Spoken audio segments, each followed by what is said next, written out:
Hello guys, ఈరోజు video వచ్చేసి ఏంటంటే ములగాకుతో మనం కర్రీ చేసుకుంటున్నాం. ఎప్పుడు తోటకూర పాలకూర కంటే ఇది చాలా బెస్ట్ అని చెప్పొచ్చు. అందులో ముందుగా అవి కాడలు ఉంటాయి కదా, ముదిరివి అయితే ఇవి ఉన్నాయి కదా, నేను చూడండి ఎలా తీస్తున్నానో అలా తీయండి. లేతది అయితే అవసరం లేదు, డైరెక్ట్గా అలా కోసేయచ్చు, మగ్గిపోద్ది.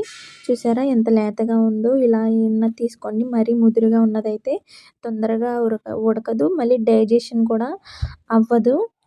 సన్నగా ముక్కలు కోసేసుకొని వాటర్లో వేసుకొని శుభ్రంగా కడుక్కున్న తర్వాత దీనికి కావాల్సినవి ఉల్లిపాయలు, జీలకర్ర, తాలింపులు, ఎండుమిర్చి ఇవి రెడీగా పెట్టుకోండి. పెట్టుకున్న తర్వాత ఒక పెనంలో ఆయిల్, కొంచెం తగినంత ఆయిల్ పోసుకొని జీలకర్ర, తాలింపులు, ఎండుమిరపకాయలు వేసుకొని అవి కొంచెం కదుపుకోండి. కదుపుకున్న తర్వాత మనం కోసి పెట్టుకున్న ఒక ఉల్లిపాయ అవి కూడా వేసేసుకొని కదిపేసుకోండి.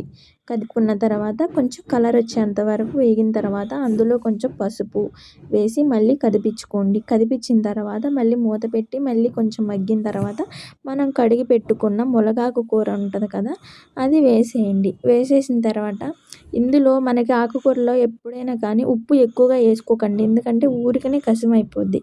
కొంచెం వేసుకుంటే చాలు, ఎక్కువగా వేసుకోకండి. రుచికి సరిపడా సాల్ట్ వేసుకోండి.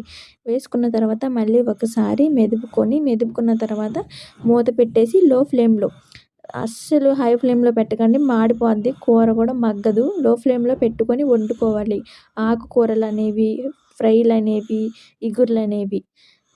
అలా మూత పెట్టేసుకొని ఒక 5 to 10 minutes అలా వదిలేసిన తర్వాత కూర బాగా మగ్గిపోయి దగ్గరగా ఉండి ఉడికిపోతుంది. ఉడికిపోయిన తర్వాత మనకి ములగాకు కర్రీ రెడీ అయిపోద్ది. చాలా అంటే చాలా హెల్దీ ఇది. నాకు అంతకుముందు అసలు తినాలనిపించేది కాదు. ఇది తిన్న కాడ నుంచి మాకు ఇంట్లో ములగ చెట్టు ఉంది. సో అందుకని వీక్లీ 3 or 4 times కోసుకొని కర్రీ వండుకొని తింటాను. జ్యూస్ తాగమంటారులే కానీ నా వల్ల కాదులే అని కర్రీ చేసుకొని తింటాను. అంతే గైస్, బాయ్.